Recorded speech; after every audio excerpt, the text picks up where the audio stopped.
وذكر فإن الذكرى تنفع المؤمنين۔ مولانا مفتی عبدالقیوم عتیق صاحب مظاہری کا ہر اتوار کو بعد نماز مغرب درس قرآن ہوگا، انشاءاللہ خود بھی سنیں اور عمل کریں اور ثواب کی نیت سے دوسروں کو بھی شیئر کریں۔ الحمدللہ وکفی وسلام علی عبادہ الذین اصطفی، اما بعد۔ سورۃ العلق مکیہ۔ بسم اللہ الرحمن الرحیم۔ اقرأ بسم ربک الذی خلق، خلق الانسان من علق، اقرأ بربک الاکرم، الذي علم بالقلم، علم الإنسان ما لم يعلم، صدق اللہ العظیم۔ قابل احترام ناظرین اور سامعین کرام، سورۃ العلق کی ابتدائی 5 آیتیں تلاوت کی گئی ہیں۔ یہ وہ 5 آیتیں ہیں جو سب سے پہلے نبی اکرم صلی اللہ علیہ وسلم پر نازل ہوئی۔ وحی اور نبوت کا آغاز ان 5 آیتوں کے ذریعے سے ہوا۔ صحیحین کی حدیث میں یہ بات موجود ہے،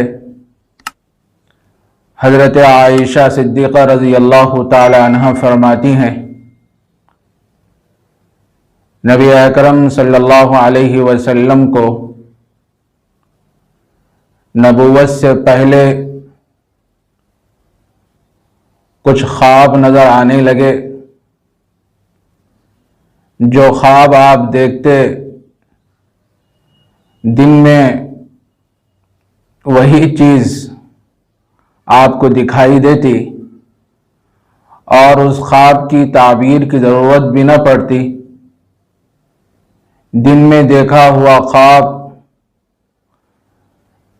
صبح کی روشنی کی طرح بالکل واضح طور پر نظر آتا تھا۔ اس کیفیت کے بعد رسول اللہ صلی اللہ علیہ وسلم خلوت پسند ہو گئے، غار حرا تشریف لے گئے اور مسلسل وہیں رہنے لگے، اللہ کی عبادت اور اس کی یاد میں۔ علماء کرام نے لکھا ہے کہ تقریباً پورا مہینہ رمضان المبارک کا آپ غار حرا میں تشریف فرما تھے۔ ایک دن حضرت جبرائیل علیہ السلام تشریف لائے اور نبی اکرم صلی اللہ علیہ وسلم سے فرمانے لگے، اقرأ، اے محمد پڑھیے۔ اللہ کے نبی علیہ السلام فرماتے ہیں کہ ما انا بقاری، میں پڑھا ہوا نہیں ہوں۔ حضرت جبرائیل علیہ السلام زور سے آپ کو دباتے ہیں، اپنے آغوش میں لیتے ہیں۔ اس کے بعد بھی دوبارہ فرماتے ہیں، اقرأ، پڑھیے۔ اللہ کے نبی علیہ السلام فرماتے ہیں کہ ما انا بقاری، میں پڑھا ہوا نہیں ہوں۔ اسی طرح تیسری مرتبہ پھر فرماتے ہیں پڑھیے، پھر اللہ کے نبی فرماتے ہیں ما انا بقاری، اس کے بعد بھی زور سے دباتے ہیں۔ اللہ تعالیٰ نے جو 5 آیتیں سورہ علق کی اقرأ بسم ربک الذی خلق سے لے کر علم الانسان ما لم یعلم تک، یہ 5 آیتیں حضور اکرم صلی اللہ علیہ وسلم پر نازل ہوئی اور یہیں سے نبوت اور وحی کے سلسلے کا آغاز ہوا۔ جمہور علماء کے نزدیک یہ سب سے پہلی یہ 5 آیتیں ہیں جو نبی اکرم صلی اللہ علیہ وسلم پر نازل ہوئیں۔ بعض علماء نے بیان فرمایا کہ سب سے پہلے نازل ہونے والی جو آیتیں ہیں وہ سورہ مدثر کی ابتدائی آیتیں ہیں۔ اصل میں بات یہ ہے کہ سورہ علق کی جو 5 آیتیں نازل ہوئیں اس کے بعد وحی کا سلسلہ موقوف رہا اور اللہ کے نبی علیہ السلام بے چین رہا کرتے تھے وحی کی آمد کے سلسلے میں اور بڑے پریشان رہا کرتے تھے، اور یہ سلسلہ تقریباً 2.5 سال تک اور بعض علماء نے 3 سال بھی بیان فرمایا ہے وحی کا سلسلہ منقطع رہا، بند رہا، جس کو زمانہ فترت سے تعبیر کیا جاتا ہے۔ اس کے بعد سورہ مدثر کی آیتیں نازل ہوئیں، تو اس وجہ سے بعض علماء نے یہ بیان فرمایا ہے کہ سورہ مدثر کی ابتدائی آیتیں جو سب سے پہلے وحی کے طور پر نازل ہوئی ہیں، لیکن جمہور علماء کے نزدیک سورہ اقرا کی 5 آیتیں جس سے نبوت اور وحی کے آغاز کا سلسلہ شروع ہوا، یہ 5 آیتیں ہیں۔ جب نبی اکرم صلی اللہ علیہ وسلم پر یہ 5 آیتیں نازل ہوئیں سورہ علق کی، آپ ان 5 آیتوں کو لے کر اپنے گھر تشریف لے گئے۔ خوف آپ پہ طاری تھا، چونکہ بار وحی اور نبوت کا آغاز ہوا تھا۔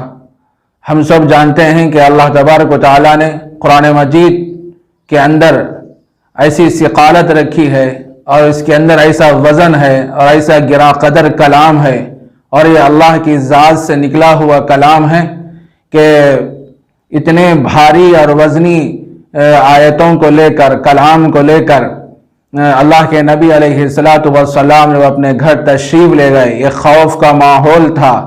حضرت خدیجہ الکبریٰ رضی اللہ تعالیٰ عنہ سے فرمانے لگے کہ زمیلونی زمیلونی، مجھے اڑا دو، مجھے اڑا دو، مجھے خوف ہو رہا ہے۔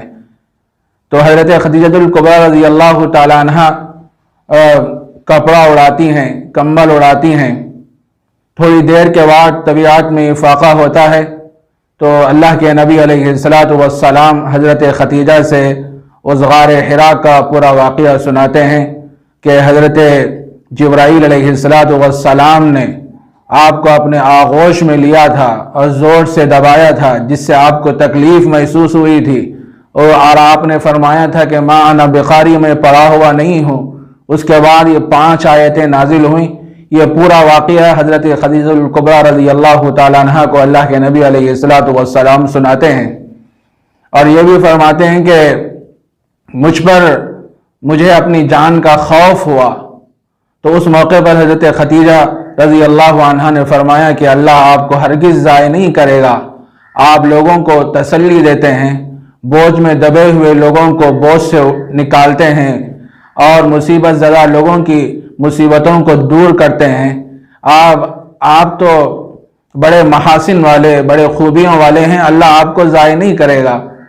اس کے بعد حضرت خدیجہ الکبریٰ رضی اللہ تعالیٰ عنہ اللہ کے نبی علیہ السلام کو لے کر اپنے چچا زاد بھائی ورقہ بن نوفل کے پاس پہنچتی ہیں، اور اللہ کے نبی علیہ السلام سے کو جو غار حرا میں جو واقعات پیش آئے تھے اور جو حالات پیش آئے تھے، اللہ کے نبی علیہ السلام وہ سارے حالات ورقہ بن نوفل کے سامنے بیان کرتے ہیں۔ تو ورقہ بن نوفل چونکہ تورات کے ایک زبردست عالم تھے، وہ عبرانی زبان جانتے تھے اور عربی زبان تو ان کی مادری زبان تھی۔ جب یہ سارے حالات اور واقعات سنے تو انہوں نے اللہ کے نبی علیہ السلام سے فرمایا، اے محمد مبارک ہو، خوشخبری ہو، اللہ نے آپ پر وحی کا سلسلہ شروع فرمایا، اللہ نے آپ کو نبی بنایا، اور یہ جو کیفیت جو طاری ہوئی ہے یہ اصل میں حضرت جبرائیل علیہ السلام قرآن مجید کو لے کر، قرآن مجید کی یہ 5 آیتیں لے کر آپ پر نازل ہوئے، آپ کے پاس آئے، جس کی وجہ سے آپ پر یہ کیفیت طاری ہوئی۔ اور یہ وہی فرشتہ ہے جو حضرت موسیٰ علیہ السلام پر نازل ہوا تھا، یہ وہی فرشتہ ہے۔ اس کے بعد ورقہ بن نوفل کہنے لگے کہ ایک زمانہ آئے گا آپ پر، ایک وقت ایسا بھی آئے گا کہ آپ کی قوم آپ کو آپ کے وطن سے نکالے گی۔ اللہ کے نبی علیہ السلام نے فرمایا تعجب سے، کیا میری قوم مجھ کو نکالے گی؟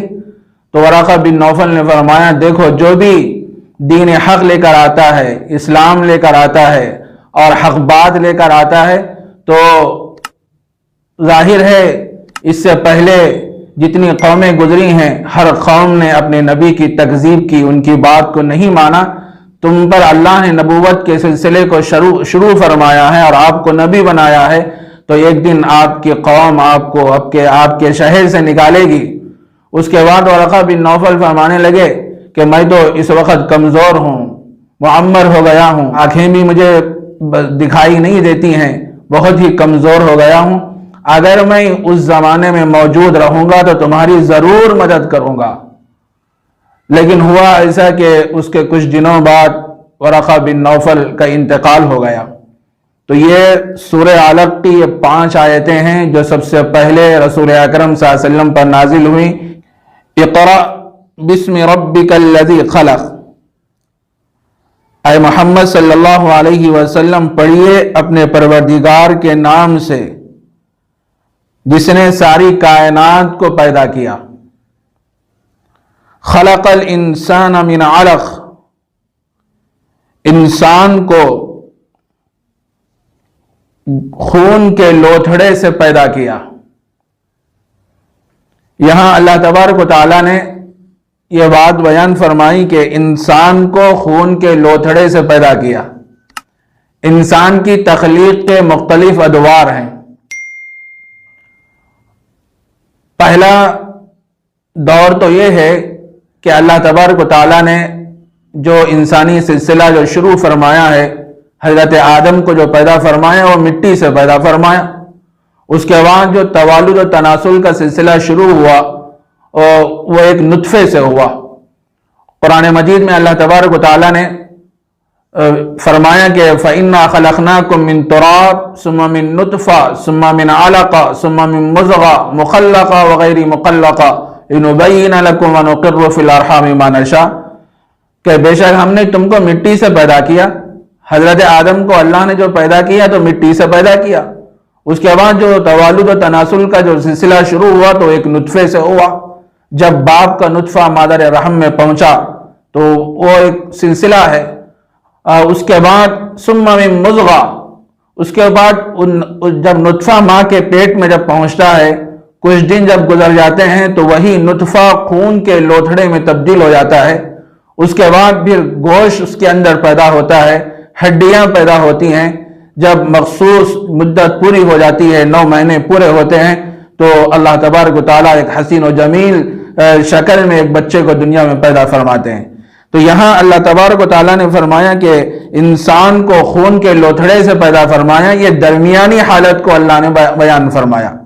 انسانی تخلیق کے جو ادوار ہیں اس میں جو درمیانی حالت ہے اللہ تبارک و تعالیٰ نے اس کو بیان فرمایا۔ اقرأ وربک الاکرم، پڑھیے آپ کا پروردگار بڑا کریم ہے۔ یہاں اللہ تبارک و تعالیٰ نے اقرأ مکرر لایا، دوبارہ لایا۔ پہلی آیت میں یہ فرمایا کہ اقرأ بسم ربک الذی خلق، پڑھیے اپنے پروردگار کے نام سے جس نے ساری کائنات کو پیدا فرمایا۔ تو یہاں ایک بات یہ سمجھ لینے کی ہے کہ جب آدمی قرآن مجید پڑھنا شروع کرے تو سب سے پہلے بسم اللہ الرحمن الرحیم پڑھے، اللہ کے نام سے شروع کرے۔ بعض علماء نے یہ بات بھی بیان فرمائی کہ سورہ علق کے ساتھ بسم اللہ الرحمن الرحیم کا بھی نزول ہوا ہے۔ اور یہ دوبارہ جو اقرا لایا گیا ہے وہ اس وجہ سے لایا گیا ہے کہ آپ دوسروں کو پڑھوائیے، قرآن کی تعلیم دیجیے، تبلیغ کیجیے، دین کی اشاعت کیجیے، اس کا یہ مقصد ہے۔ اور دوسری بات یہ ہے کہ آپ پڑھیے، چونکہ آپ تو امی ہیں، آپ لکھنا پڑھنا نہیں جانتے، لیکن اپنے پروردگار کے نام سے پڑھیے۔ آپ کا پروردگار بڑا کریم ہے، وہ زبردست قدرت والا ہے، طاقت والا ہے، غلبے والا ہے، ہر چیز اس کے قبضے قدرت میں ہے۔ وہ آپ کو امی ہونے کے باوجود فصاحت و بلاغت کے اعلیٰ مرتبے پر اللہ تبارک و تعالیٰ آپ کو فائز کرنا چاہتا ہے، اور وہ چیزیں آپ کو عطا کرنا چاہتا ہے جو دنیا میں کسی کو اللہ نے وہ چیزیں عطا نہیں فرمائی۔ اس کا ایک مطلب یہ بھی بیان فرمایا گیا، الذی علم بالقلم، جس نے قلم کے ذریعے سے علم سکھایا، جس نے قلم کے ذریعے سے سکھایا علم۔ ظاہر ہے جو حضرات لکھنا پڑھنا جانتے ہیں وہ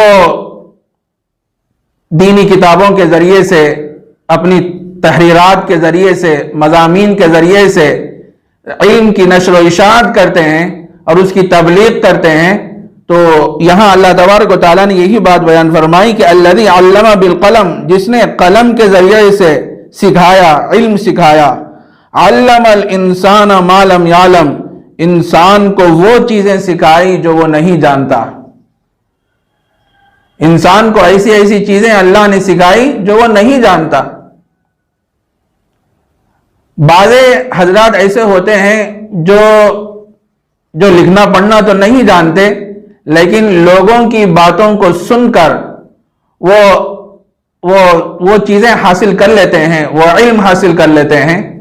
اور ایک ہوتا ہے قلبی علم، الہامی علم۔ بعض حضرات پر اللہ تبارک و تعالیٰ ان کے قلب پر ایک چیز پیدا فرما دیتے ہیں، ایک چیز ظاہر فرما دیتے ہیں، اور اس کے ذریعے سے وہ علم حاصل کرتے ہیں، ان کے ایک الہام ہوتا ہے۔ اور بعض ایسے ہوتے ہیں جو اپنے عقل کے ذریعے سے علم کو حاصل کرتے ہیں۔ جیسے ایک چھوٹا سا بچہ جب دنیا میں آتا ہے، آنے کے بعد وہ اپنے عقل کے ذریعے سے اس بات کو پہچان لیتا ہے کہ میری غذا کا مرکز میری ماں کا سینہ ہے، اور وہ بچہ اپنے عقل کے ذریعے سے، اپنے شعور کے ذریعے سے اپنی ماں کے سینے سے چمٹ جاتا ہے اور اس سے دودھ حاصل کرتا ہے۔ تو اللہ تبارک و تعالیٰ نے فرمایا کہ علم الانسان ما لم یعلم، انسان کو اللہ نے وہ چیزیں سکھائیں جو وہ نہیں جانتا تھا۔ تو یہ سورہ علق کی یہ 5 آیتیں جو نبی اکرم صلی اللہ علیہ وسلم پر سب سے پہلے نازل ہوئی، اور یہیں سے نبوت اور وحی کا سلسلے کا آغاز ہوا۔ یہ تھی سورہ اقرا کی 5 آیتیں جو اس کا ترجمہ اور قدر تشریح آپ کی خدمت میں پیش کی گئی۔ اللہ ہم سب کو عمل کی توفیق عطا فرمائے۔ وآخر دعوانا ان الحمد للہ رب العالمین۔